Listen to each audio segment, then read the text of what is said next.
Ovom prilikom želim da se obratim svojoj braći, masonima, templarima, malteškim vitezovima, svima onima kojima je dužnost da brane ovu zemlju, da štite kosmički poredak i da se staraju najpre o tome da svi imaju društvenu odgovornost, dakle odgovornost kao ključna reč, i apelujem i kritikujem one koji to nisu do sad uradili. Vreme je da stanemo uz našu omladinu, uz naše studente i jednostavno svi u blokade. Treba da smo u prvim redovima i treba da nas je negde sramota od tih mladih ljudi što nismo uz njih, jer naša je dužnost da branimo našu otadžbinu i da branimo kosmički poredak. Rekao sam.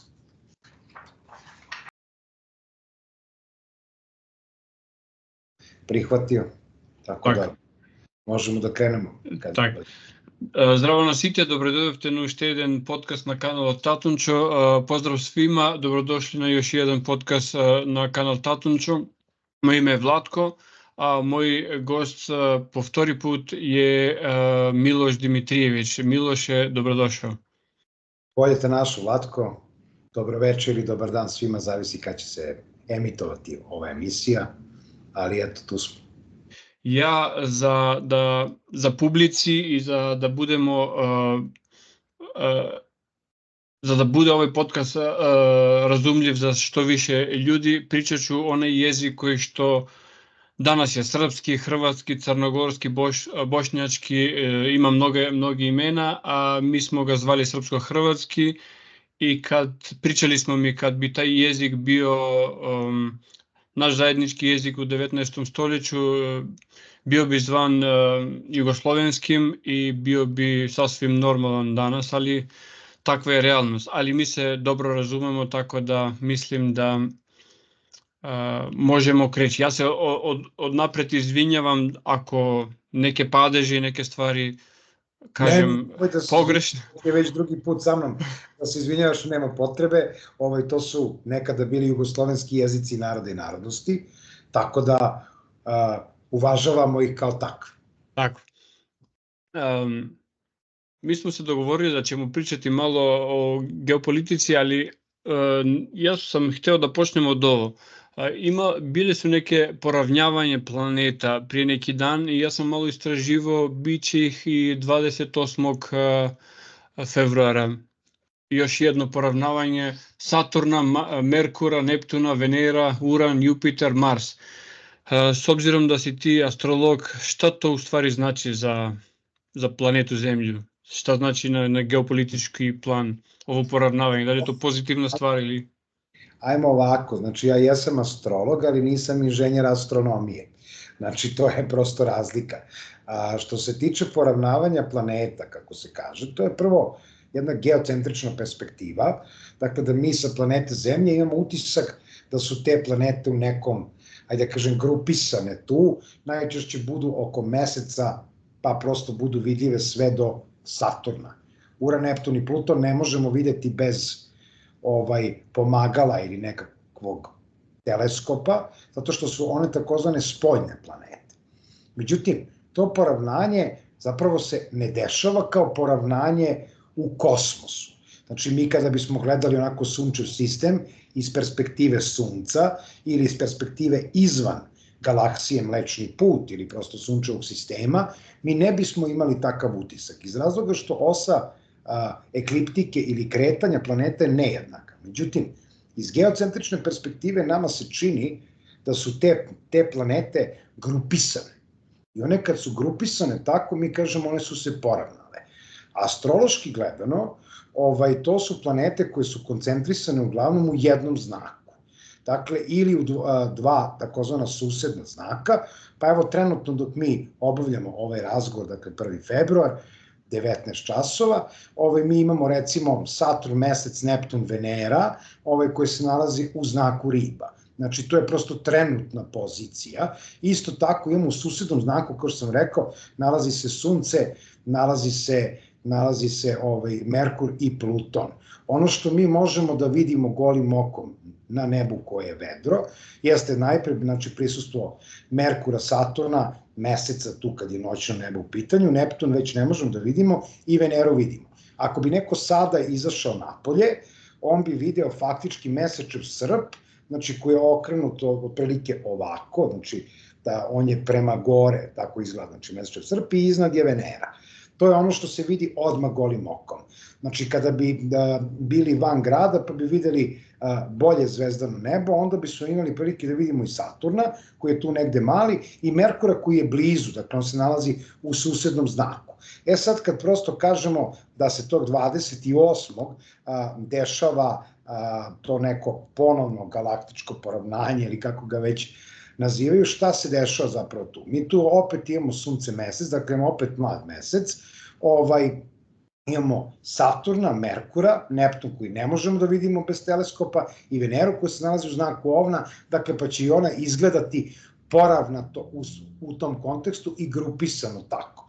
U tom nekom kontekstu mundane astrologije ne znači to ništa preterano. To je jedan ciklus meseca gde mlad mesec i gde su grupisane planete koje inače u svom kretanju su blizu Sunca. Pa tako recimo Merkur ne može da se mnogo udalji od Sunca. Kad se udalji mnogo, on onda krene da se kreće retrogradno kao i Venera. Dakle, 28. mi ćemo imati početak retrogradnosti Venere, dakle Venera koja se nalazi u znaku koja je udaljen, od Sunca dovoljno, dakle kompletno tih 30 stepeni i Venera će početi da biti stacionarna i počinje polako da se kreće unazad.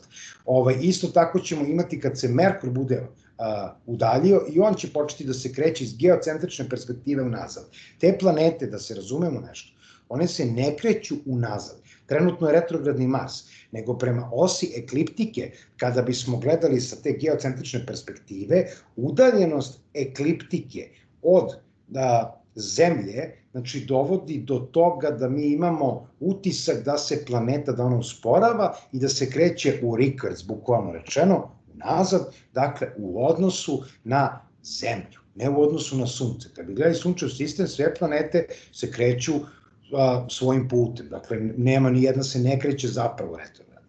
Sad, ta retrogradnost planeta jeste nešto što utiče na floru i faunu ili na tom nekom mundanom nivou. Pa verovatno većina gledalaca zna da kada je retrogradni Merkur, tada se dešavaju pehovi, sudari, gubljenje ključeva, kartica, nesporazumi, razna trvenja, svađanja i tako dalje. I tad ne treba potpisivati ugovore, neke značajne hartije od vrednosti, uzimati kredite i slično, ali može doći do određene revizije. Ali je isto tako, recimo, taj retrogradni Merkur dobar kada je u pitanju izdavanje knjige. Ko hoće da izda knjigu, ta knjiga će doživeti reprint. Dakle, retrogradnost, pa reprint, dakle ponovno izdanje.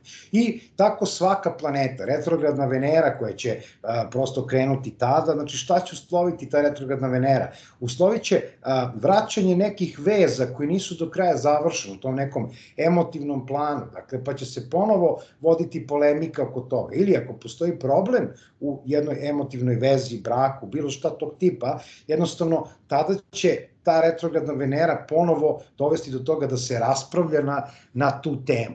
Venera predstavlja i materiju, primarnu materiju, tako da tada može da se očekuje vraćanje nekakvih recimo cena ili prosto povraćaj nekog novca ili isplata od strane osiguranja. Nije samo loše, mi uvek gledamo prvo loše aspekte, a generalno u astrologiji ne postoji dobro i loše. Postoji izazovno, rekli bismo loše pod navodnicima, i postoji ono što je harmonično ili što bi rekli dobro. Kad je neki aspekt harmoničan, on će samo da potvrdi situaciju koja jeste, da je utvrdi tu samu snagu toga. Kada je izazovan, on će doneti događaje koji će nositi promene. I onda ima ona latinska deviza, panta rei, ili sve teče, sve se menja, pa shodno i tim planetarnim promenama imamo i takve promene. Što se tiče mundanih aspekata i planeta koje ajde kažemo su aktuelne do kraja 2025. a naročito u ovom periodu, dakle imamo Saturna koji je krenuo direktno, koji polako ide u susret Neptunu i tu će napraviti jednu konjunkciju na samim poslednjim stepenima znaka Riba.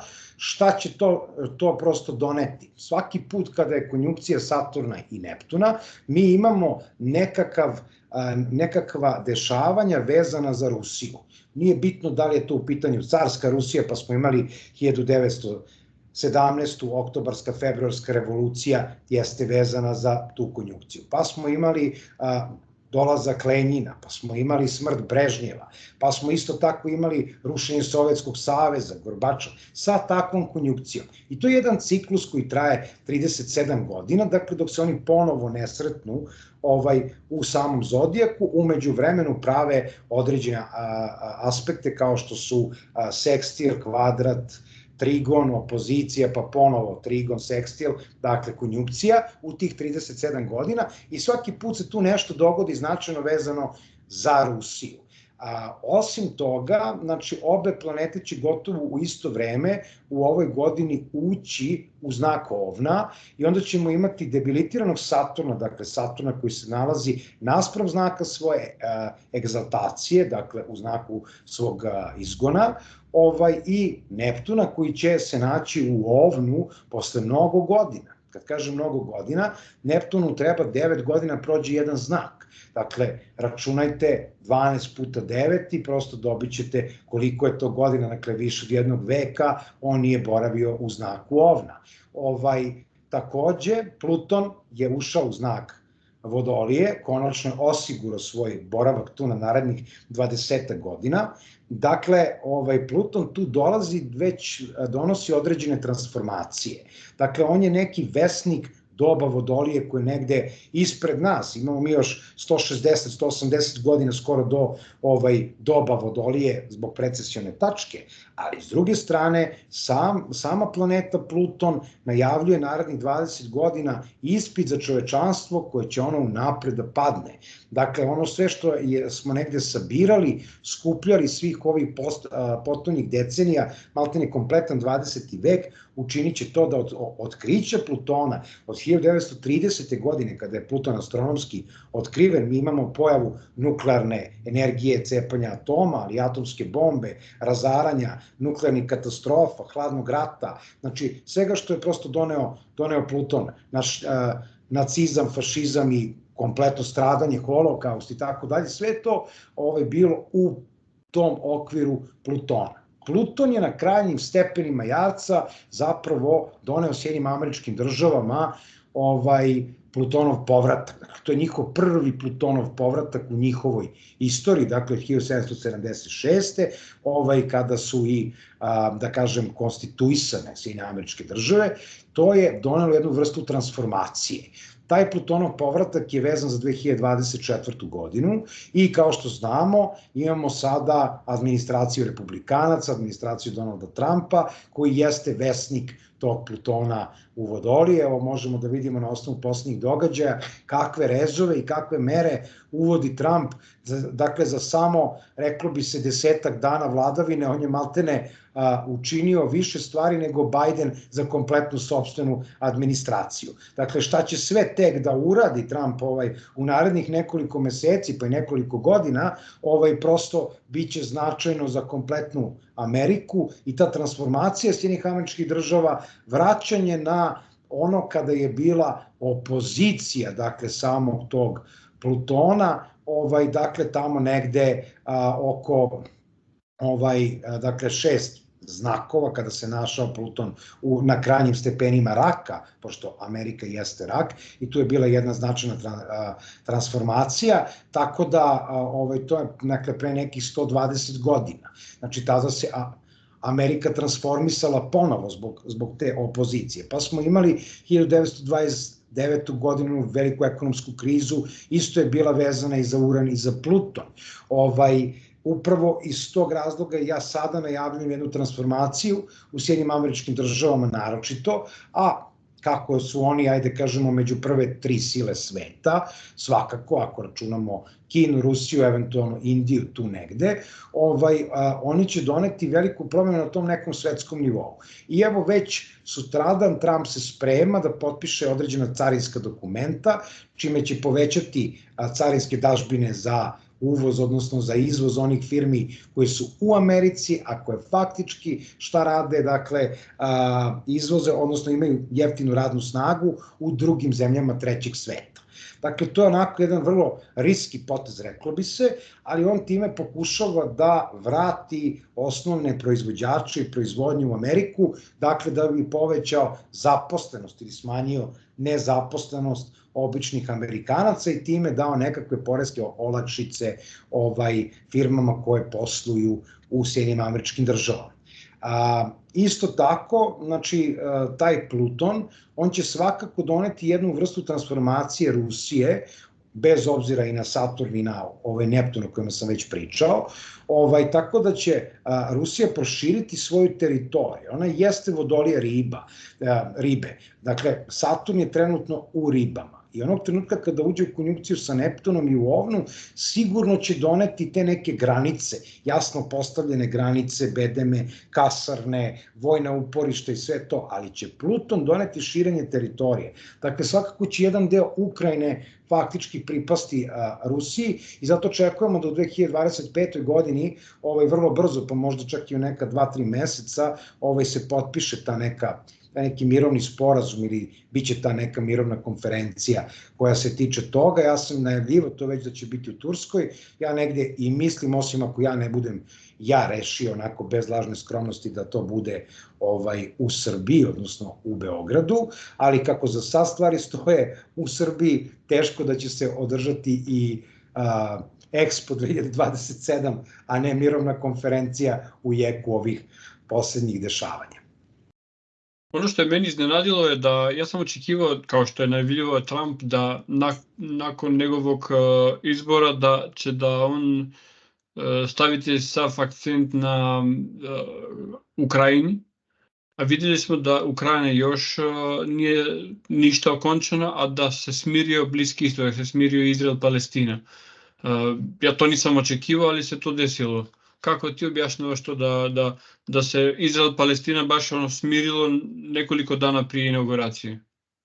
Pa, Izrael-Palestina se smirilo samo trenutno. Znači, mi pričamo, to je taj retrogradni Mars koji je usledio. Dakle, kada je Mars prolazio tom putanjom, krenuo je sukob. Kada je krenuo retrogradno, kada je došao na tu tačku zaokreta, suštinski tada se već pričalo o tom nekom primirju. Međutim, Mars je i dalje retrogradan. On kad bude ponovo direktno prošao tuda, opet će se aktivirati taj sukob. Dakle, tamo negde krajem marta, početkom aprila, opet možemo očekivati neku vrstu sukoba na Bliskom istoku. Ja ne kažem da će to da bude Izrael-Palestina, ali to jeste okidač, zato što, napomenuću, Izrael je izvršio određene napade na Liban. Iran je tu taj koji sada želi neku vrstu odmazde prema Izraelu. Znači, Iran je još jedna od 2 slobodne zemlje, aj tako da kažem, dakle, pored Severne Koreje, koja nema direktan uticaj Zapada, direktan uticaj tih centara moći, tog nekog komiteta 300, te neke Bilderberg grupe i svih ostalih, ajde kažemo, zavera u praksi koje postoje, tako da Iran je ozbiljna država. Mislim, ja ne znam koja od tvojih gledalaca, pa možda i ti, da li si bio ikada u Teheranu, ali ako nisi, preporučujem da prosto odeš. Teheran je sjajan grad, to je grad sa velikom istorijom, to je bivša Persija, ali je modernizovan skroz. Mi tamo zamišljamo ko Cigarmalu neku, mislim da to tako izgleda, otprilike svi žive u Carton City-u, ali nije. Znači, Teheran je ozbiljno veliki, ozbiljno značajan grad i Iran kao država uopšte nije za podcenjivanje. Tako da Iran ima plan da uništi Izrael. Do 2040. godine ja verujem da će oni taj plan da sprovedu, ali nažalost na to računaju i cionisti, koji prosto onoga trenutka kada se Ukrajina de facto bude smirila, oni će polako svoje resurse, kompanije, firme pa i ljudstvo na posledku prebacivati u Ukrajinu. I Ukrajina će postati faktički novi Izrael, novi Tel Aviv. U tom nekom smislu to je prolazak Jevreja u Evropu, dakle faktički oni su tu na granici sa Moldavijom, Rumunijom, to je već istočna Evropa, mislim, hteli ne hteli, tako je. Tako da tu će biti šahovskim jezikom rečeno rokada prilično. To je ono što ja očekujem da se desi. Jeste Trump bacio akcenat prvo na unutrašnja pitanja.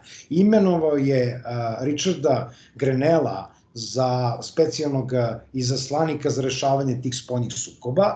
Grenell ima iskustvo u tome, on je nekad vodio DOD, vodio je sve tajne službe, dakle bio je ono što kažu Chief of Secret Service, i ima iskustvo u toj vrsti diplomatija. U tom kontekstu on je pustio to njemu da on taj deo završi. Evo, kao što smo mogli da vidimo pre par dana, pokupio nekoliko zarobljenika iz Južne Amerike, iz jedne zemlje gde su oni boravili mnogo godina i prosto vratio ih kući. Trump prvo mora da se bazira na unutrašnjoj politici, dakle mora da kod kuće počisti đubre, tako da kažemo, se prvo suočio sa požarom u Kaliforniji, u Los Angelesu, videli smo kako to izgledalo, imali smo čak i najava Simpsonovih, 2025. sezona iz 2007. godine, mislim to neka 18. sezona, 12. epizoda ili tako nešto, gde se baš pojavio Donald Trump i piše USA 2025 iza, i Trump se suočava sada trenutno sa obstrukcijama u takozvanoj federalnoj administraciji. Njegova ideja je da otpusti maltene 90% te federalne administracije. Dakle, to je negde oko 4 miliona ljudi. Da li će oni biti otpušteni u istom danu, ne verujem, ali da će u jednom kratkom vremenskom periodu od mesec, dva otpustiti 4 miliona ljudi iz te federalne administracije, ukinuti brojna ministarstva, kao što je recimo Ministarstvo prosvete na federalnom nivou, zato što je to savet pre svega Elona Muska, sa kojim se on čuje i da kažem druži svakodnevno.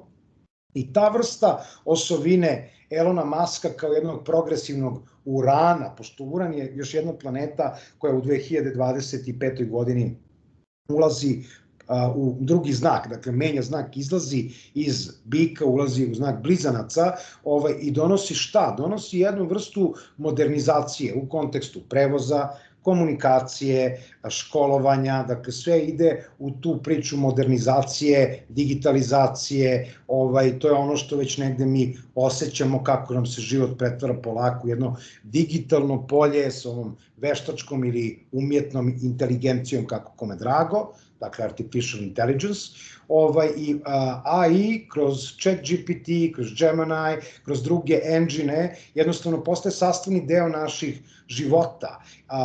Elon Musk je predstavnik te struje. Trump je neko ko je blizanci, znači on će doživjeti tu vrstu transformacije, sa podznakom na 29 znaka lava, dakle tu je sazvežđe Regulus, sunce svih sunaca, i ta potreba da on bude bitan, glavni, kako god, prosto tek će da dođe sa tim uranom, jer uran je isto vesnik promena i revolucija, i Trump će od jednog Saturna iz riba postati zapravo uran koji ulazi u blizance, i to onoga trenutka kada opet kažem Saturn bude ušao u znak ovna, mi ćemo tada imati sekstil između te dve planete, imat ćemo Pluton trigon, odnosno taj harmonični aspekt prema uranu, i taj aspekt će doneti izuzetno progresivne stvari u kontekstu medicine, nauke, tehnike, tehnologije, ali i te neke promene na tom državnom nivou, i svakako kada su u pitanju ove takozvane pustinske religije ili ove instant religije i monoteističke religije, tu će doći do velikih promena. Tu će se prosto obrušiti mnoge stvari. Mnoge hipoteze će pasti. Baš iz domena nauke, naučnici će doneti nepobitan dokaz postojanja vanzemaljske civilizacije, na primer, Atlantide, Hiperboreje i tih nekih stvari koje danas padaju u spekulativne teorije, odnosno domen takozvane conspiracy theories ili teorija zavere. Zato sam Trump je negde spreman na to, sad ja kažem to kao njegov astrolog, dakle kao neko ko je radio sa njim, ko je radio i aktivno učestvovao u ovoj kampanji i opet kažem bez lažne skromnosti, ja sam rekao kad dobije Pensilvaniju, dobio izbore. Znači, to sam rekao 5 meseci pre izbore. Bio sam jedini astrolog na ovim prostorima, ali i u kompletnoj Evropi koji je najavio njegovu pobedu 1/1.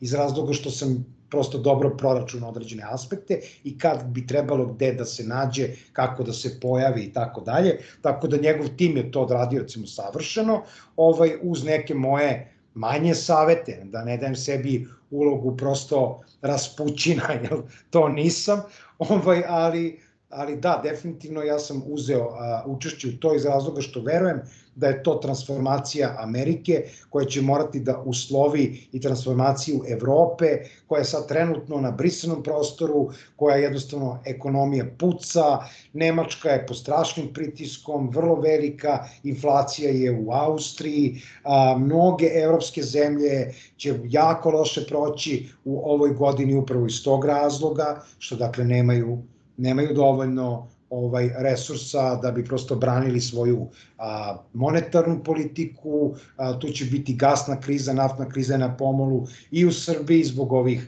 poslednjih sankcija koje su uvele Sjedinjene Američke Države državama u Evropi.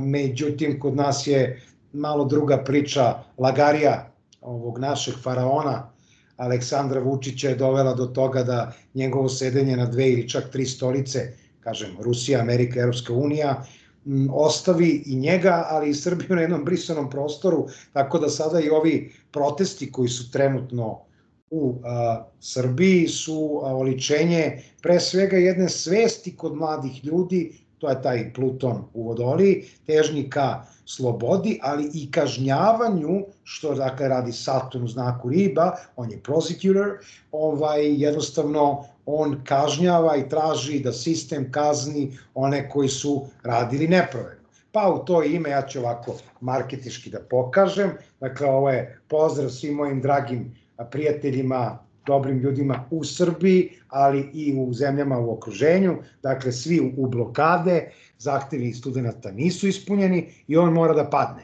I to je ovako, ja prvi put javno istupam ovako kod tebe u emisiji. Hvala. Ja bih te pitao šta si mislio kad si rekao da će se desiti neke promene u pustinskim religijama, kad si rekao hrišćanstvo, islam, one avramske religije. Šta će da bude novo? Šta će da bude novo? Pa sad pitanje je šta će biti novo, a šta će se vratiti na staro. Dakle, mi smo se mnogo otuđili čak i od tih religija, od osnova tih religija. Recimo sad da ne bude da ja uvek upućujem kritiku hrišćanstva, ali najprije upućujem kritiku hrišćanstva jer sam ja hrišćanin, mislim ja sam Srbin, kršten u pravoslavnoj crkvi, tako da u tom smislu ja uvek gledam da prvo iskritikujem svoje. A posle toga i sve druge. Međutim, ajde da pođemo od islama. Dakle, imamo tu neku radikalizaciju islama koja je prisutna poslednjih godina po ove neke izbeglice koje pa onda islamizaciju Evrope i tako dalje. Sad će ta religija biti naterana u beg. Mislim, kao takav, kao prosto suniti naročito, šiti manja, ali prosto suniti naročito tako. Tu će se desiti promena, više će se ljudi okrenuti duhovnom islamu. Dakle, u onom izvoru islamskom, što je sufi, znači jednostavno derviši kao jedan od reda sufija, sufi će postati vrlo bitni. Oni jesu sada bitni u Maroku, recimo naročito, u Iranu, isto tako. Šta? U Turskoj. U Turskoj, da, i u Turskoj su važni, ali jednostavno više će se okrenuti islam prema toj suštinskoj duhovnosti, a ne prema lošim interpretacijama i lošim tumačenjima Kurana u kojima recimo mi imamo džihad kao, ja to uvek navodim kao najekstremniji primer, džihad koji se tretira kao rat protiv nevernika, u smislu rat protiv hrišćana, jevreja i svih drugih, a to nije. Znači jednostavno to kaže rat protiv nevernika u meni. Znači, to je borba za moju veru.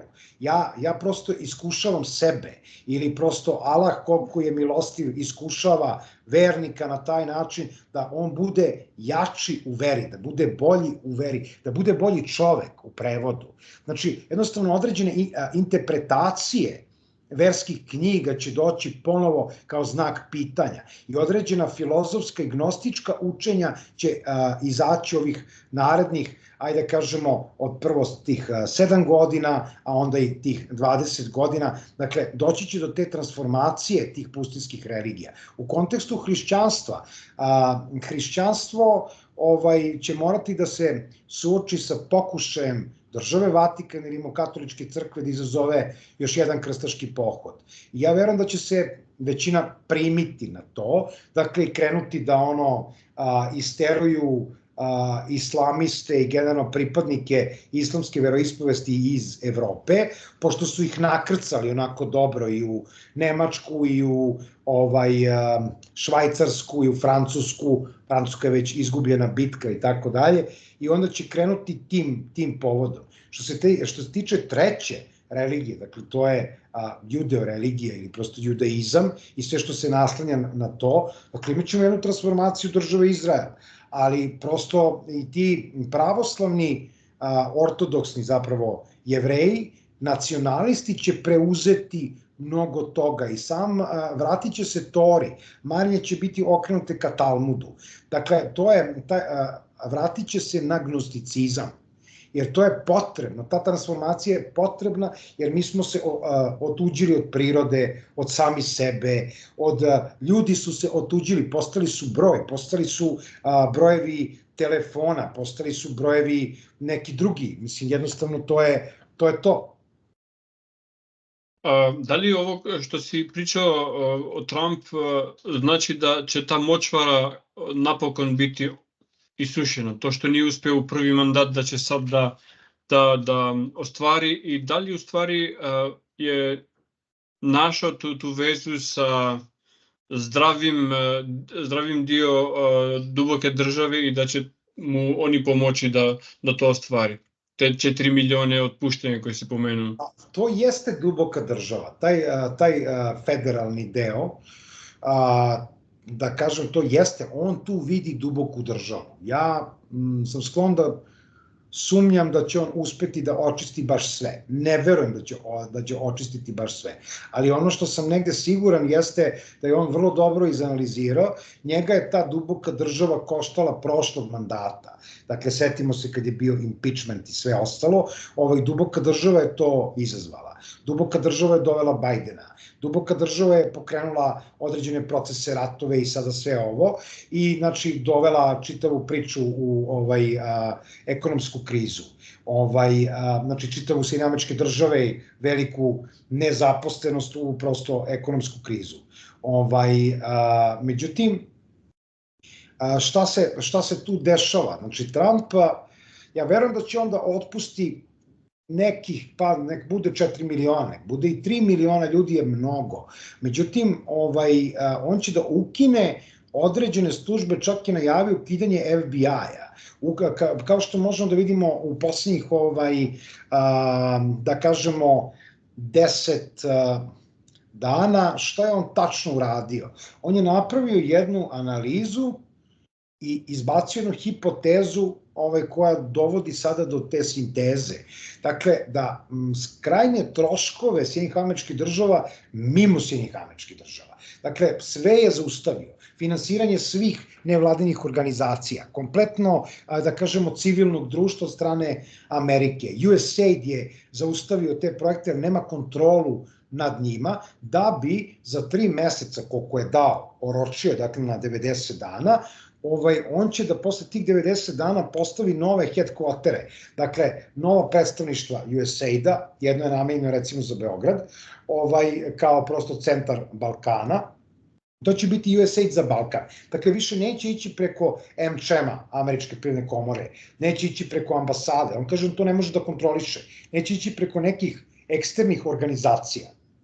I pritom kad ukine ta federalna ministarstva, naravno da će da ide direktno kontrola same organizacije. Jer USAID ne može da finansira ništa unutar Amerike. Znači on je napravljen da bi finansirao nešto napolju.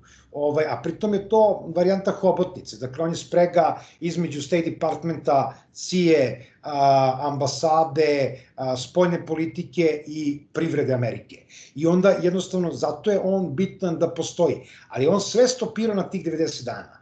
Baš zato što u tih 90 dana on planira da on konča rat u Ukrajini, da završi sa nekim sukobima koji su niskog intenziteta, da napravi susret sa Putinom, da dogovori sa njim granice sa Ukrajinom, da odradi mirovnu konferenciju, da sagradi zid, mislim uslovno rečeno da ga sagradi, on će da ga postavi kao temelj po pitanju Meksika, da zauzme Panamski kanal, da Meksički zaliv pretvori u Američki zaliv, da iskontaktira sa Kanadom po pitanju mogućeg prispajanja s tim američkim državama, da na neki način napravi odstupnicu od finansiranja svih nepotrebnih aktivnosti Sjedinjenih američkih država da je samo rasipanje novca.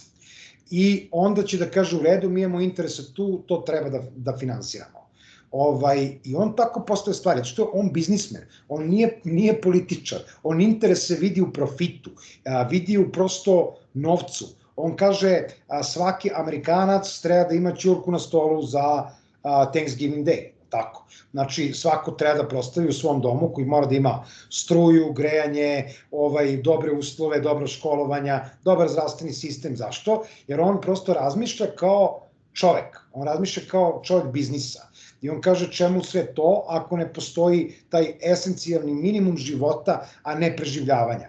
Džaba teritorija koju Amerikanci treba da drže kao neku stranu teritoriju ginu američki vojnici. On neće dozvoliti da više ni jedan američki život bude ugašen na takav način.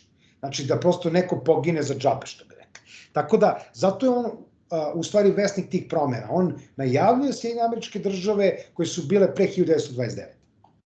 Da li je to u stvari ono što je pričao Velja Abramović, da u stvari još George Bush junior potpisao da će da bude neka velika Amerika, da će da bude Ameru umesto dolara, da sad...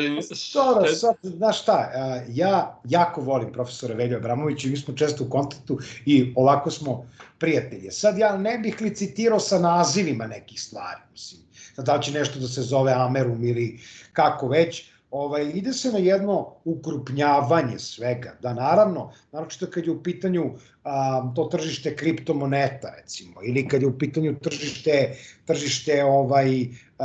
nafte. Znači, jednostavno, tu će mali će da nestanu, će da se utope u nešto veliko i onda, dakle, imamo jednu opasnost od hipermonopola. I sad, Trump, što se tiče Sjedinjenih američkih država, on to zna kako da hendle, kako da prosto izbegne stvaranje hipermonopola. Ja iskreno rečeno ne verujem da će to tek tako, kao to svi ćemo budemo jedna država, imat ćemo jednu svetsku vladu, živećemo u miru, slozi, tako dalje. Mislim, ne sigurno narednih 20 godina, a pretpostavljam i narednih 120 godina, ne, astrološki gledano, koliko god bih ja voleo da to bude tako i da taj neki spiritualni deo čovečanstva nadvlada one animalne i one krvožedne potrebe za sticanjem i gomilanjem materije koje prosto na kraju krajeva niko od nas ne može da ponese kada odlazi sa ovog sveta, ali to nekim ljudima nije baš najjasnije.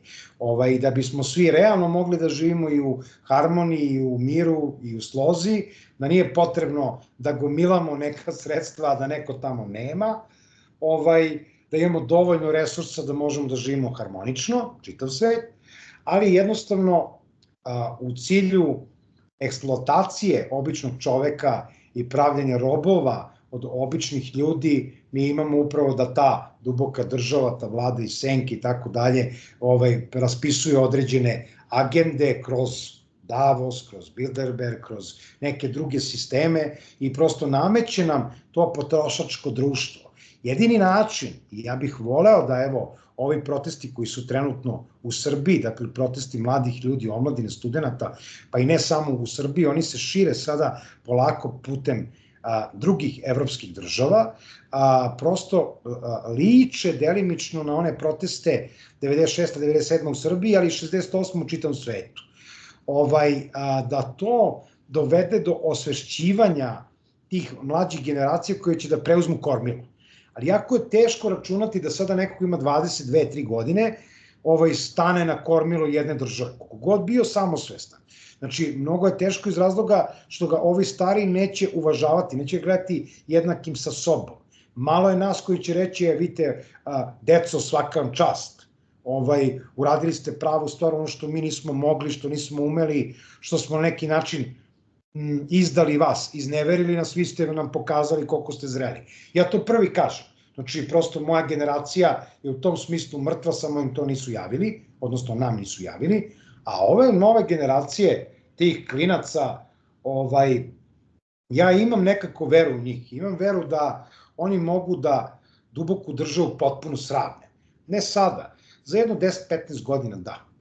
Da li nije potreban neki novi Tito, ali ne u smislu u kojoj je bio Tito, nego da neki stariji koji ima iste ideje kao ovi mladi i da on daje svoje iskustvo, kao što ima Josip Broz Tito, a svi ostali su mladi, kao što su bili Ranković, kao što su bili Đilas i svi ostali Koča Popović, svi su bili najmanje 20 godina mlađi od Tita. I da to bude u stvari... Svi su bili seljaci. Ni Krcu, ni Koča Popović i čitava ta ekipa. Koča Popović je bio malo rafinisaniji, bio je poet i žive u Švajcarsku, Francusku. Ne, jeste, ali opet negde taj praziluk iz džepova je bio dominantan kod svih njih, zato ih je tako i nekako i birao, drug stari, jel? Tito je bio postavljen, mislim ovde, on nije onaj Josip Broz iz Kumrovca, to smo pričali prošli put, mislim koji je prosto rođen kao takav, jel tu, nego je zamenjen u jednom trenutku i Tito je bio doveden da završi misiju kralja Aleksandra od Jugoslavije, dakle, prosto jednog jugoslovenskog kralja koji stvorio u kojem slučaju od kraljevine SKS do kraljevine Jugoslavije, ali je profulao, tako reći, u nekim drugim segmentima, pa je morao biti zamenjen i zato je doveden Tito. Pa nama ne treba novi Tito, mislim, nama kao nama na ovim prostorima. Nama treba samo jedno priznanje samima sebi, što je najteže, što ovde su ljudi sujetni, egomanijaci, koji će reći kako bre, taj klinac možda bolje zna od mene, jel? Pa ja tvrdim da oni znaju. Mi imamo progresivne i starije ljude tipa Elona Muska, koji prosto su involvirani u te neke nove tehnologije, nove sisteme, gledaju progresivnije u odnosu na neku budućnost. Eto, Elon Musk je najavio pri samoj inauguraciji istraživanja na Marsu, tako. Znači je rekao da će da kolonizuje Mars u narednim godinama. To nama deluje kao sad ono šta on izmišlja, lupa gluposti, to ima samo na filmovima. Ali ajde da se setimo, evo ja kad sam bio dete, znači to su neke 90. godine, pa smo gledali one SF filmove, pa sad kad pogledaš te filmove iz 90. godina SF, pa maltene se sve desilo. Mislim, mi sve imamo i taj način komunikacije i to video linkovima, pa pametni satovi, pa šta ja znam, pametni telefoni, pa sve snimaju sateliti i tako dalje. To je nama bilo SF, nije bilo moguće. Sada i te društvene mreže, protok interneta i VR i AR i artificial intelligence i sve ostalo jednostavno nosi tu priču te neke modernizacije. Ja bih pustio ovu mlađu generaciju da prosto napravi taj harmonični odnos i da nije više važno ko je deo koje države i ko je na čelu ne znam ni ja čega ako to funkcioniše, ako se poštuju pravne norme, ako se poštuju zakoni, ako znamo da nas zakon čini jednakim i da jednostavno imamo u tom smislu istu šansu. Znači, prosto to je taj deo. Tako da, ja sam inače 2001. godine po završetku učešća u petooktobarskim promenama i, da kažemo, posle otpora, rekao da će se ta otporaška pesnica pojaviti opet kroz neko vreme, 20, 30, 40 godina, samo da će iza te pesnice stajati komunistička petokraka. Pošto smo pre toga isto imali pesnicu koja je predstavljala udarnike, dakle opet taj neki proletarijat. Tako smo dobili white power kao prosto neku vrstu kontrateže, pa smo dobili otporašku pesnicu kod nas u Srbiji i sad smo dobili crvenu šaku otvorenu. Dakle, mi konstantno imamo od pesnice preko, PiS, pa preko 3 prsta, pa sad imamo svih 5, znači, bukvalno, i to je ta crvena šaka koja negde nosi tu priču pravde, tih socijalnih jednakosti, te neke demokratije u širem spektru, ne u onom uskom koja prosto ne valja, ali jednostavno, eto kako oni odlučuju, kako studenti u Beogradu i Novom Sadu odlučuju o svojim aktivnostima. Plenumima, pa taj izraz plenum, on je vezan za to komunističko doba. Mislim, setimo se čuveni Brionski plenum koji je bio protiv Aleksandra Rankovića, dakle to je postojalo samo u komunističkim državama. Tako, plenum sad postoji na fakultetima, na univerzitetima i njihov simbol je ta priča, poštovanje institucija, jednakost, socijalna pravda. Znači, to je taj, da kažemo, ideal tog nekog socijalizma koji oni pokušavaju da implementiraju i da nam svima pokažu kako to može da funkcioniše. Koliko god nije moglo, recimo, to nešto pre, sad to može. Vidjet ćemo koliko može i kako može, naravno uvek se pojavi neki mali Perica kome tata ostavio previše i nije ga vaspitao i onda mali Perica misli da je stvoren da tu vlada, vidjet ćemo kako će mali Perica da prođe sada. Tako kako bude prošao i naš faraon, tako će da prođu svi ti Perice u okruženju, pa mislim da će se to preliti na ostatak Evrope. A mi smo imali takav slučaj baš ovih dana, kad je neki mali Perica koji je sin pukovnika pregazio neku devojku i namesto da završi u pritvoru, završio je na popravnom ustanovi i sad se narod digao, kreću proteste i završio u pritvoru. Tako da mislim da svako zlo u nekom velikom sliku donosi pozitivne promene. Interesantno. Mi smo imali ovde recimo gaženje, sin Željka Mitrovića, vlasnika Pinka, je zgazio jednu devojku, ubio je. Mislim, nije odgovarao za to, odgovarao kako je odgovarao i tako dalje. I nije bilo tih gaženja toliko. Ovde sada ide bukvalno epidemija gaženja. Znači, kako u Srbiji malo pa nekog zgazi, tako i u zemljama u okruženju. To jednostavno ima veze upravo sa onim astrološkim prilikama o čemu smo pričali. Dakle, to gaženje koje mi imamo trenutno, to je taj Jupiter u blizancima. Kakav je to Jupiter? On je bahat.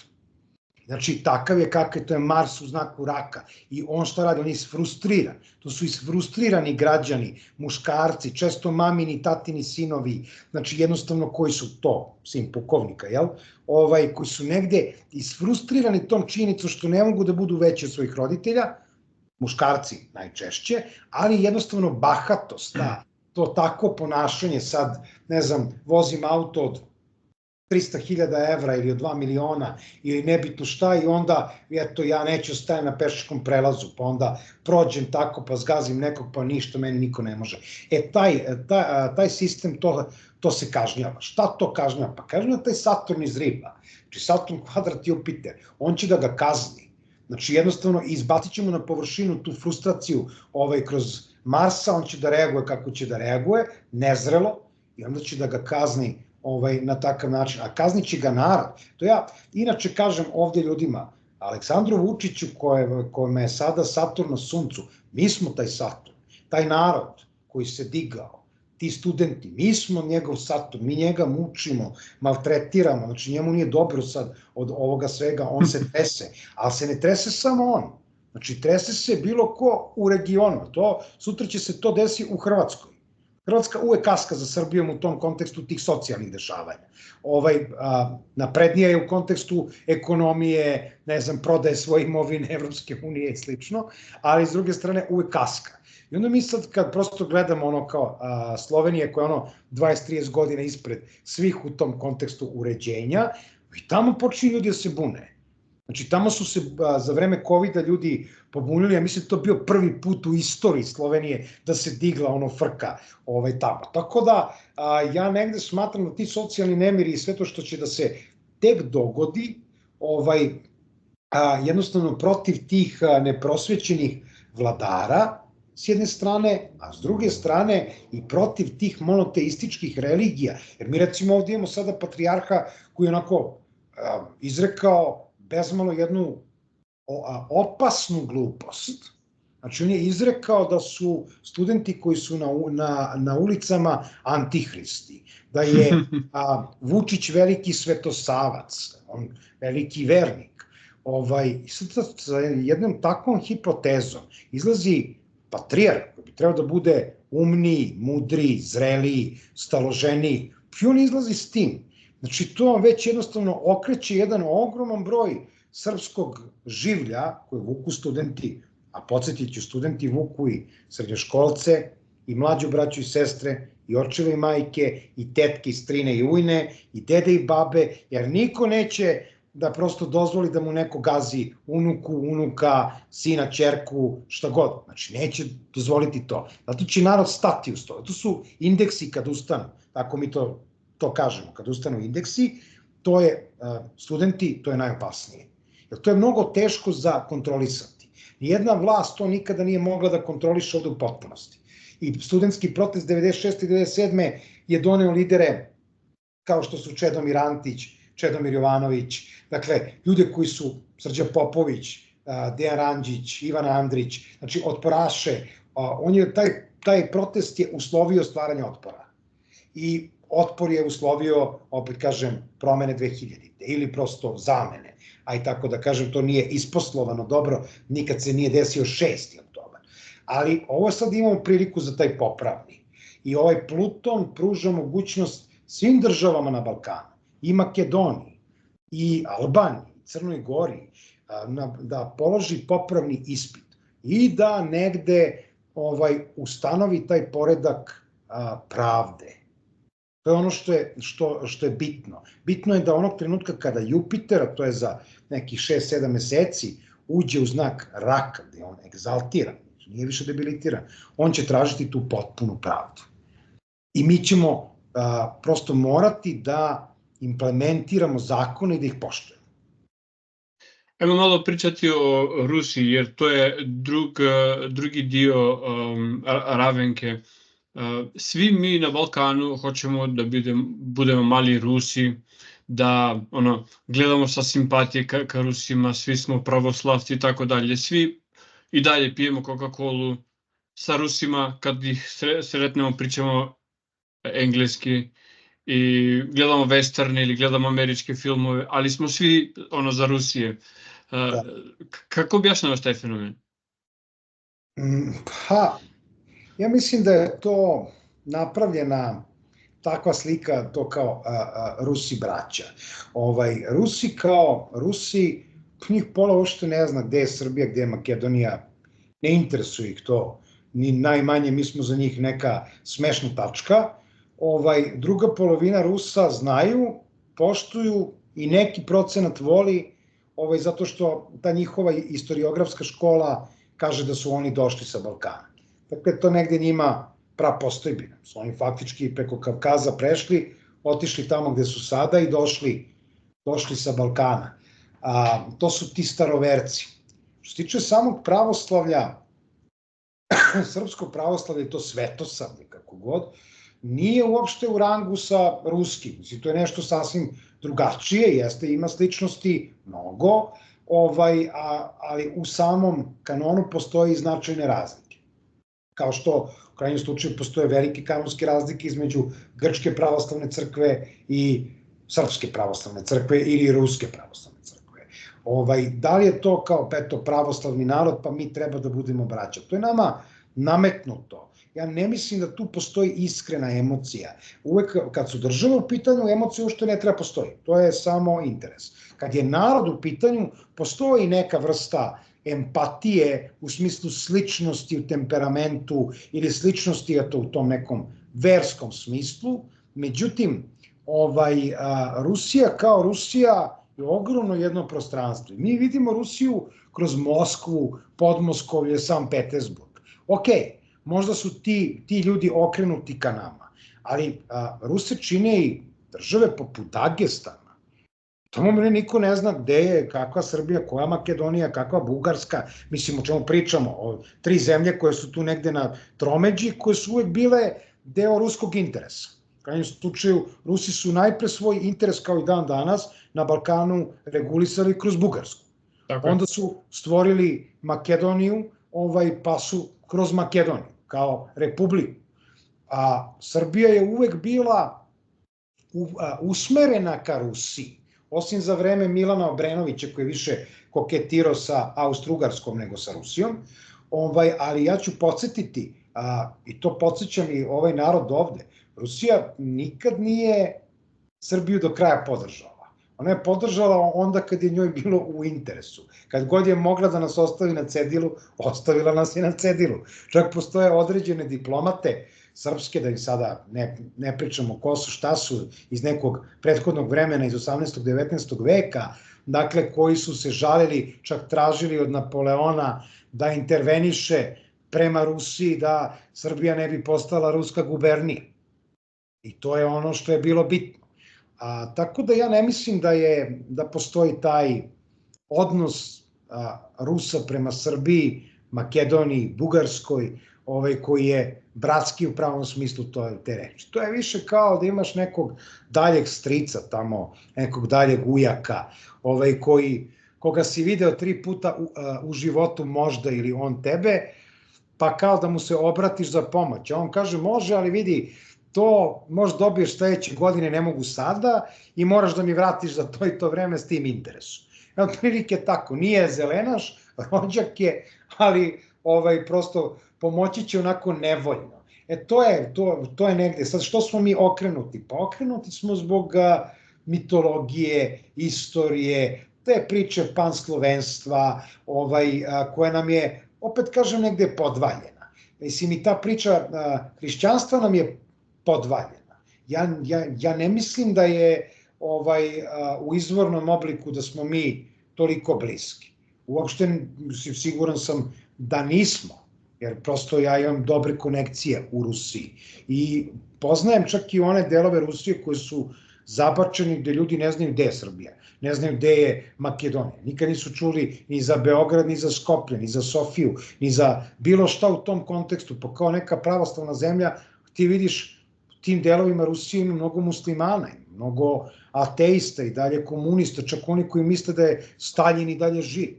To je prosto tako. Ogromna je to država, ogromna zemlja podeljena na manje države te Ruske federacije. I nije Rusija samo Moskva i nije samo Vladivostok i nije samo San Petersburg. Znači jednostavno treba videti šire i shvatiti da gro ruskog stanovništva pojma nema gde je Balkan. I ne interesuje.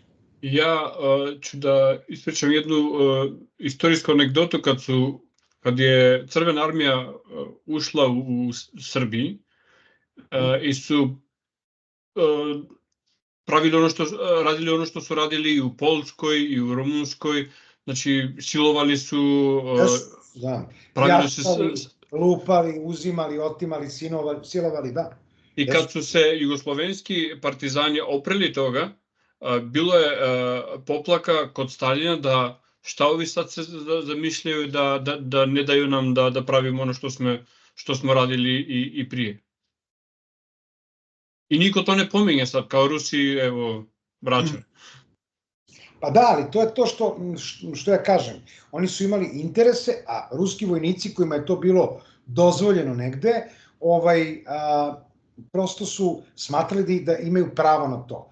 Sad, razlika između ovih drugih naroda koje si naveo i Srba je u tome što je najbolji izvozni proizvod Srbije je inat.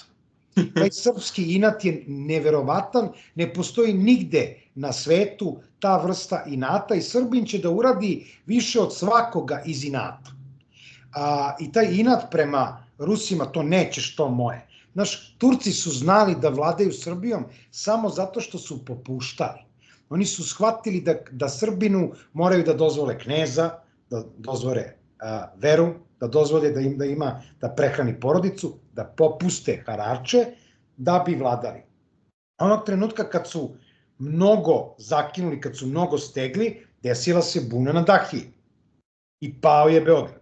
Pale su beogradske Dahije. Bili su ustanci upravo iz tog razloga. To se desilo i Rusima u Srbiji. Znači, to vreme Crvene armije, oni se nisu mnogo zadržali ovde i prosto nisu dobro prošli. Mnogi partizani su poubijali Ruse samo tako.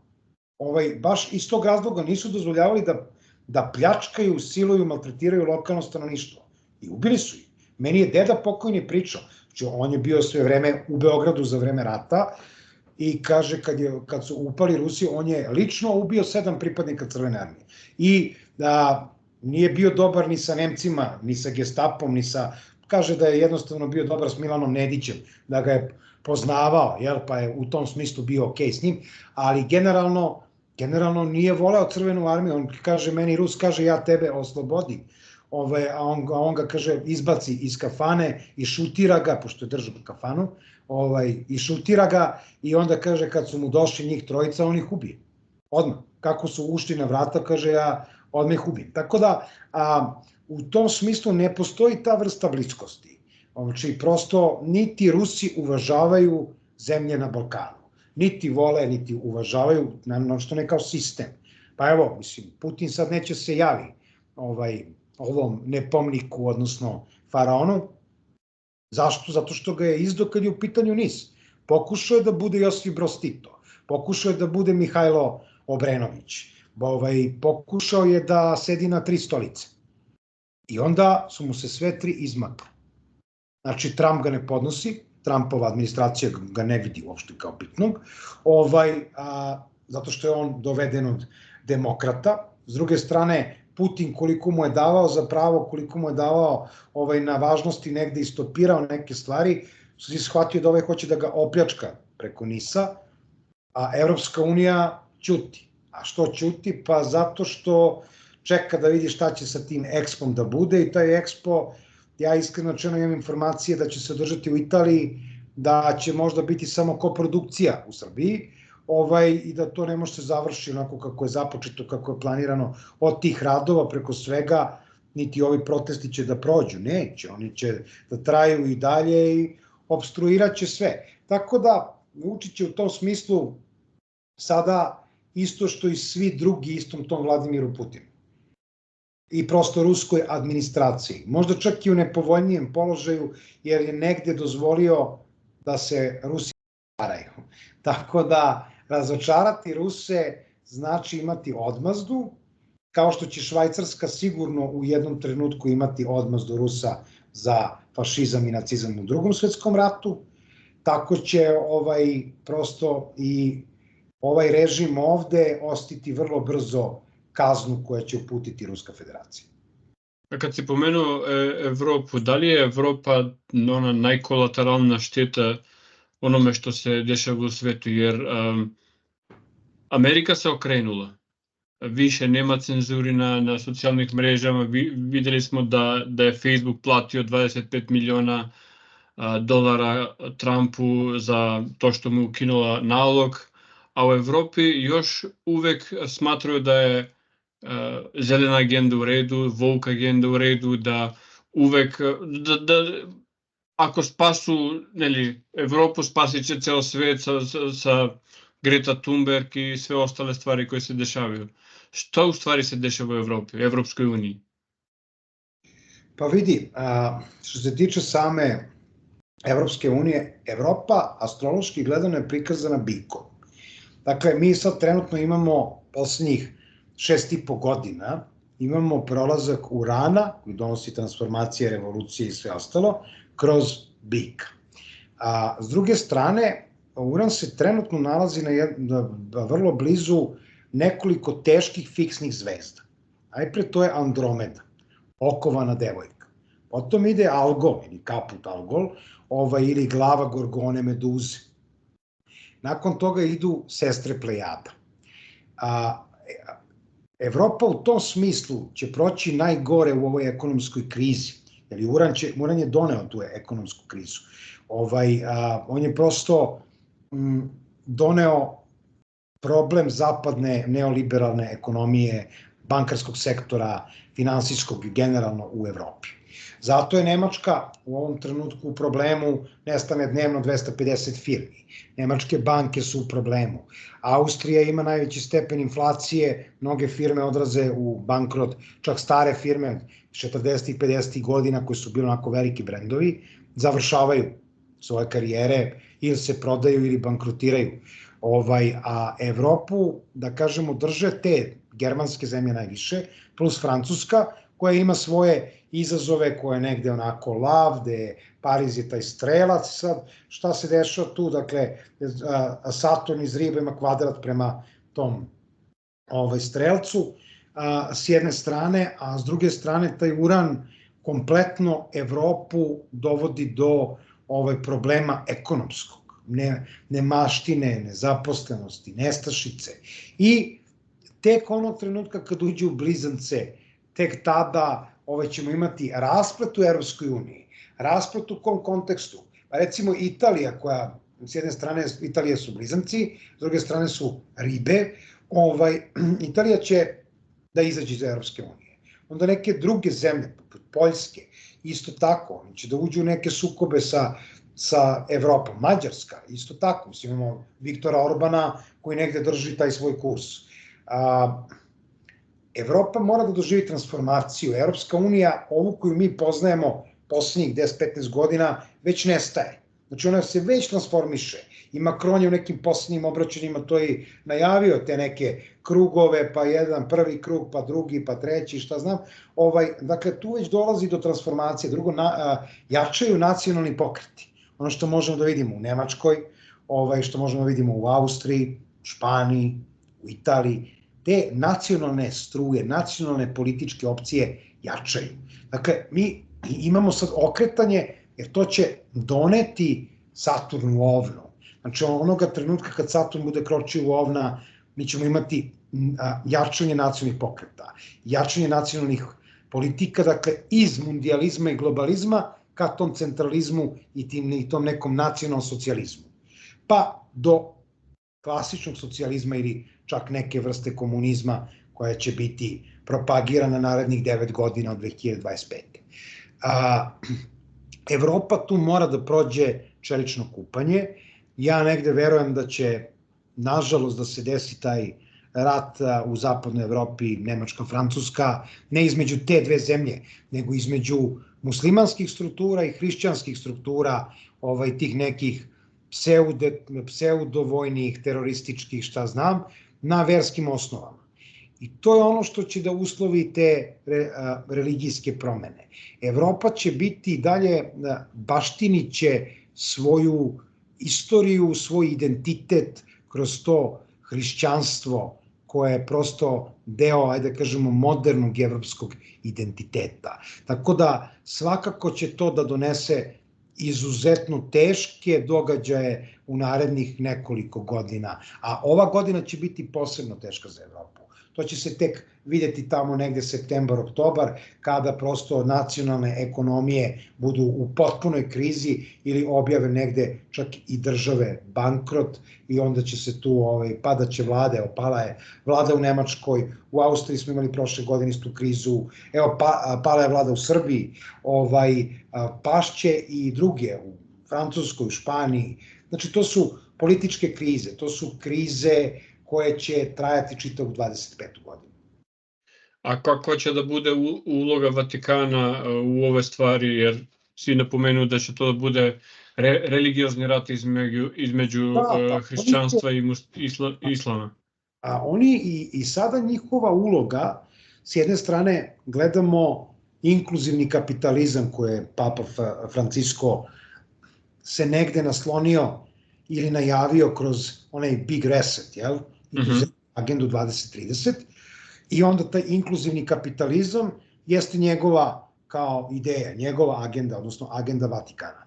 S druge strane, islamizaciju Evrope počinio je Vatikan. Kroz određene svoje organizacije tipa Prooriente. Znači, to su određene organizacije koje su napravile teren za tako nešto. Sad se ide u kontru.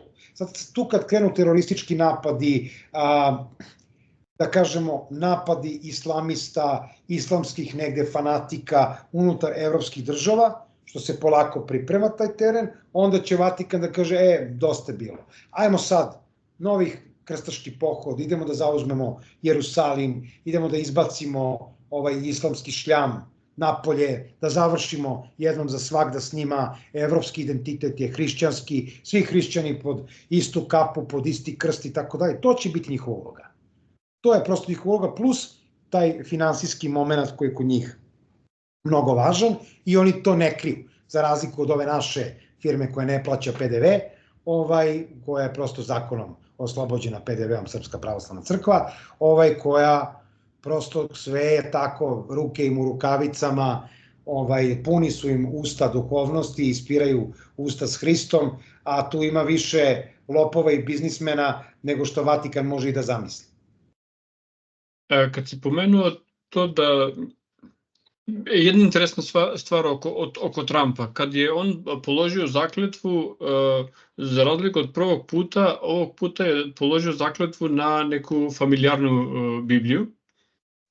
Nije to bila masonska Biblija, i znaš o čemu pričam. Znam. I druga stvar koja je bila veoma interesantna, on nije položio ruku na Bibliju. Kao da je ignorisao Bibliju. Onako, Biblija je bila tu u rukama Melanije, ali nije položio ruku. Pa dobro, sad, to su neki, ajde kažemo, gestovi. Trump je ekstremni katolik. I on smatra da jednom kad je dao zakletvu nema potrebe da to uradi ponovo. Dakle, on je već jednom bio predsednik i dao je zakletvu. I zašto bi to sad radio ponovo, jel? To je bio na masonsku Bibliju prvi put. Tako je. Znači, to je bila Biblija koja je iznešena iz lože broj 1, koja se nalazi preko puta Bele kuće, koja je bio u Vašingtonu, zna. Ona se iznese, pripremi se sve, jel? I prosto predsednik stavi ruku na tu Bibliju. S druge strane, znači, on je smatrao, pošto ovde je urađena neka vrsta zamene teza, on nije želeo da uopšte učestvuje u nečemu što je fake. Znaš, Trump je 29. stepen lava, regulus na ascendentu, teatralan do zla Boga. S druge strane, izuzetno iskren u tome što radi. I on veruje u to što radi. On je čovjek 3 puta bankrotirao, zato što je verovao u to što radi. Ali je vrlo principijelan. Znaš, on se pojavljuje prvi put, ti vidiš Trumpa u svim ovim godinama gde se bori da se vrati na vlast bez crvene kravate. Ima ljubičastu na inauguraciji. Nema crvenu. J.D. Vance, crvena, plavo odelo, republikanci, to je to. On ima ljubičastu. Šta kaže ljubičasta kravata? A kaže osveta. S jedne strane. A s druge strane kaže kler. Znaš, ja sam sad tu, ja ću to da rukovodim. Tako da, on je samo pokazao da je on tu već prisutan, da on već radi za interese Amerike, da se on već zakleo Americi i dokazao svoju vernost. I nema potrebe on da polaže zakletvu ponovo, iako je on prosto rekao, I so swear, jel? I sve ostalo što je trebalo protokolarno, međutim smatrao je da nema potrebe da to radi drugi put. Zašto bi to radio drugi put? Čak i da su mu bili povezani mandati. Opet, zašto bi on stavljao ponovo kao novo izabrani predsednik ili ponovno izabrani predsednik, jer je smatrao da je pokraden na prethodnim izborima što je i bio. Dakle, on bi bio i tu predsednik. Zašto da ima diskontinuitet? Zašto ponovo da polaže zakletvu za nešto što je već dao? Znači, to je bilo isto kao kad bi odeš u vojsko, ne znam da si bio ili prosto nisi, daš zakletvu državi, dakle, položiš zakletvu i sad tebe, eto, ide neka vojna vežba, druga, ti sad ponovno mora da ideš na mesec dana i opet da polažeš zakletvu. Pa čekaj, već sam položio zakletvu, šta ja ponovo da je polažem? Znaš, tako da, to je to. I Trump to negde shvata ozbiljno. Znaš, da je položio ruku, to je bilo samo teatar. Položio ponovo ruku, znaš, to nije u skladu sa njegovim verovanjima. A on je čovek koji je ubeđen, on je ekstremni vernik. Iz tog razloga, on će da, pa mi smo čuli da isti dan inauguracije, on je javno rekao, postoje samo dva pola. Ja viš, muški i ženski. Te gluposti se neko osjeća u telu muškarca, žena, ovako, onako, to ne priznaje. Kao što ne bi priznavao ni kod nas ovaj rodno ravnopravni jezik. Ma kako je to? To kod njega ne postoji. Znači je tu negde konzervativan, tradicionalan, verujući u tom smislu, veruju te neke tradicionalne vrednosti i hoće da ih vrati. I onda iz tog razloga se to desilo. I na kraju, kakva će da bude budućnost, šta ćemo mi raditi u budućnosti, znajući da veštačka inteligencija preuzima veći dio stvari koji su radili ljudi. Sad imamo Optimusa koji, kao što sam video ja, nakon nekoliko godina, recimo narednih 10 godina će da bude savršeni radnik. Pa evo vidi, ja u poslednje vreme malo više eksperimentišem s tom veštačkom inteligencijom, ja kao poslednji stepen blizanaca u Zodijaku, negde sam uvek u skladu sa time, a s druge strane sam jako konzervativan, pošto sam poznat jarac, imam Saturna u vagi, egzaltiranog sa trigonu s tim suncem, i ja pokušavam da dam veštačkoj inteligenciji da mi završi knjige. Imam neke 3 nezavršene knjige, nikad nisam dovoljno zadovoljan, znaš, prosto težim ka tome da to bude za taj moment savršen i nikad nisam zadovoljan. I sad sam dao ChatGPT-u da mi izanalizira knjigu i da je završi. Znači da skloni nesavršenosti, da otkloni slovne greške, gramatičke, da vidim tamo šta ima i tako dalje, i da je završi u kontekstu nekih poglavlja s kojim ja nikako ne mogu da se izborim, nemam ni nešto vremena. Ako tu položi test, za mene, ta veštačka inteligencija, ajde da probam.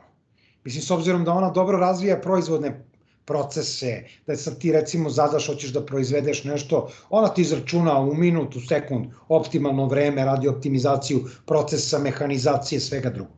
Međutim, s astrologijom pojma nema. Pojma nema, evo, zato sam je majak. To kako oni tumače astrološke aspekte, to je kako mali Perica zamišlja astrologiju. To nije astrologija, to je smešno, iskreno rečeno.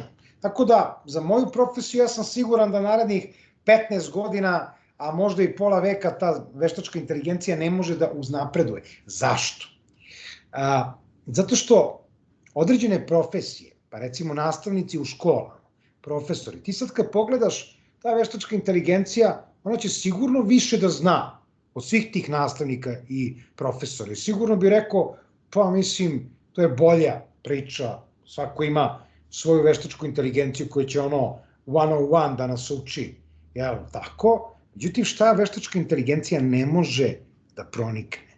Ne može da pronigne u osjećanja, jer ih nema. Ona može da podražava određene reakcije, a nama to da se čini, emocionalne reakcije, da podražava naše mimike, gestikulacije i to, ali ne može i dalje da osjeća.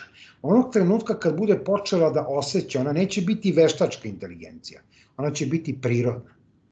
A ako postane prirodna inteligencija, onda će se izjednačiti sa čovekom. I počeće da osjeća. Ona može samo da simulira. Znači ne može u ovom trenutku da bude ni veština nastavnika, veština učitelja, profesora, jeste da pristup u odnosu na svaku osobu bude to da može da oseti. Da oseti dokle može. Dokle nekoga, ne može da budeš jednak prema svima, da jednog koji može više intelektualnih kapaciteta ima i prosto više ćeš da ga motivišeš na jedan način. Ne možda imaš isti pristup prema nekom drugom, koji će tu da prosto doživljava ugnjetavanje, otpor, kako god će da pruža tome. Veštačka inteligencija to nema. I zato smatram da takve profesije, koje su čisto humanoidne, će vrlo teško biti zamenjene. Proizvodni procesi, kalkulacije, ekonomija, šta znam, što se samo svodi na prost račun ili na složen račun, nebitno, to da. I u tom smislu ta veštačka inteligencija će da zameni mnoga zanimanja. Nadzore neke i tako dalje. To hoće. Algoritm, sve što je vezano za obrazac. A tamo gde nema obrazca, tamo gde prosto moraš da uključiš taj emotivni deo, duhovni deo, tu će se ljudi okrenuti. I verujem da zbog te veštačke inteligencije će doći do te duhovne transformacije kod ljudi, da će se ljudi konačno više okrenuti ka sebi, ka prirodi, ka ponovnom povezivanju sa tim prirodnim tokovima, sa kosmosom, jer smo se mnogo otuđili od toga i nama je potrebna veštačka inteligencija da nam zameni ono što nas je otuđilo od sebe samih. Tako da ja ne vidim proces veštačke inteligencije kao vladavinu Terminatora. Kako prosto mnogi vide, kao eto sad dolazi to vreme, sad će da ono veštačka inteligencija kao u Matrixu preuzme čovečanstvo, pa će da nas drži u nekim kapsulama i nama da se hrani, ili će nas da koristi kao radnu snagu ili kao vrstu baterija. Ne, više verujem u to da će da nas rastereti tih nekih globalnih, indolentnih, smaračkih zanimanja, da tako kažem, i da ćemo imati više mogućnosti, potrebe i vremena da se okrenemo ka sebi, ka duhovnom, ka emotivnom i ka ponovno čoveku. Jer to smo zaboravili. Da li to u stvari ono što si malo prije rekao da koliko mi gomiljali neko materijalno blago, to ne možemo poneći sa sobom. Negde se osjeća da ono što možemo nagomiljati kao duhovno blago, to je to što ostaje. U stvari da tu možemo razdvojiti ono božestveno stvaranje, koje je bilo na prapočetku, i sad vidimo ono veštačka inteligencija koja je u stvari ono demiurgovo stvaranje ili materijalno stvaranje, kao što pričaju gnostici. Pa da, suštinski vidim tako. Mislim, nemam šta da prosto dodam tu. To je već ovo što sam rekao. Znači, prosto ta veštačka inteligencija nastaje iz čovekove potrebe da se ne bavi tim nekim prašinarskim, indolentnim, glupim stvarima, da to uputi mašine da to rade za njega. Naravno, postoji ta bojazan da sve što je stvoreno u istoriji kao neka vrsta napretka je zloupotrebljeno. Evo da pođemo, studenti u Srbiji su nominovani za Nobelovu nagradu za mir. I svaka im čast i na toj nominaciji ja sam jako zahvalan. Alfred Nobel je čovek koji je otkrio dinamit, koji je izmislio dinamit, koji je trebao da služi da olakša pravljenje tunela, puteva, u tom smislu da služi čovečanstvu. Međutim, zahvaljujući njegovom otkriću dinamita, mi danas imamo oružje za masovno uništenje. I tokom čitave istorije dinamit se koristio za krivolov, za uništenje, za prosto zločine čovečanstva, razaranje. Tako je, a mi imamo Nobelovu nagradu za mir. Pa je to malo nonsens. Ali, tako da verujem da će jedan deo veštačke inteligencije biti zloupotrebljen. Zloupotrebljeno od onih koji su to izgradili, napravili ili ovladali time iz potrebe da mogu da vladaju drugima. Dakle, oni koji su je napravili, programeri, koji su samim tim i negde potencijalno hakeri. To je pitanje mere i namere, to je pitanje etike, da li ćeš nešto da zloupotrebiš ili ćeš da upotrebiš za nešto dobro. Mnogi Teslini izumi su zloupotrebljeni, mnogi Faradayevi izumi, Newtonovi izumi su zloupotrebljeni. Iako je trebalo da štite čovečanstvo, da služe čovečanstvo, da služe obično malom čoveku, da pomognu, da ima više vremena za sebe. Iskreno, znam da čovek nije na tom nivou, sada u ovom momentu, da to može da prihvati, nije na toj duhovnoj razini. Ali ne znači da s ovim novim generacijama, i to je ono što mi uliva nadu, i to je meni light motiv, utisak posljednjih mesec dana, naročito da ove nove generacije to ne mogu da postignu. Možda i mogu. naše generacije ne mogu. Kad kažem naše, to 80. 90. godište, to ne može. Zato što smo mi rasli u jednom drugom obrazcu. I mi to ne možemo da postignemo tu vrstu svesti. Mi smo upućeni na razlike, ne na jedinstvo, nego na podele. A ove generacije 2001, 2, 3 i tako dalje, one su upućene ka jedinstvu. I to je taj uran u Vodoliji. To su generacije urana u Vodoliji, u svom sedištu. To su generacije progresa, jedinstva u razlikama, a ne razlike koje će stvoriti samo razjedinjavanje, koje ćemo videti da prosto bez istih interesa ili čak i sa istim interesima mi imamo polarizaciju. To je kod ovih generacija koje su naše, dakle urana u Strelcu, u Jarcu, tek ove sa uranom u Vodoliji, one to mogu. Ja negde verujem u tu omladinu, možda mnogo više nego bilo kad, da će da donesu tu neku promenu. Zato, ono što kažu, molim, prvi put ovako javno istupam, molim sve ljude da podrže studente, da podrže tu promenu, da podrže da se raširi u svim okolnim zemljama. Znači da prosto, evo, i tvoji sunarodnici iz Makedonije, ne da podrže samo studente u Srbiji, nego da podrže svoju decu, svoju omladinu. Znači da jednostavno studenti u Makedoniji izađu na ulice i da traže poštovanje propisa, zakona, promene, da jednostavno Makedonija ne postane poligon za neke strane sile, da jednostavno da se ne zloupotrebljava makedonski narod, a da može da živi u miru, slozi, harmoniji i ljubavi. A mogu, ti studenti će da nam pokažu to. I oni su vesnici te veštačke inteligencije i prosto novih tehnologija. I ja im se klanjam. Znači ja evo, ako sam ikad zaplakao sam prvi put posle mnogo vremena da mi je to izazvalo tu emotivnu reakciju. ChatGPT neće da zaplače, ni Gemini, ni bilo koja druga prosto aplikacija. I zato negde, eto, kažem, molim sve ljude i moje generacije i one starije od mene i malo mlađe od mene, dajte da podržimo tu našu decu koje će da iznesu tu pravu promenu, u pravom smislu te reči.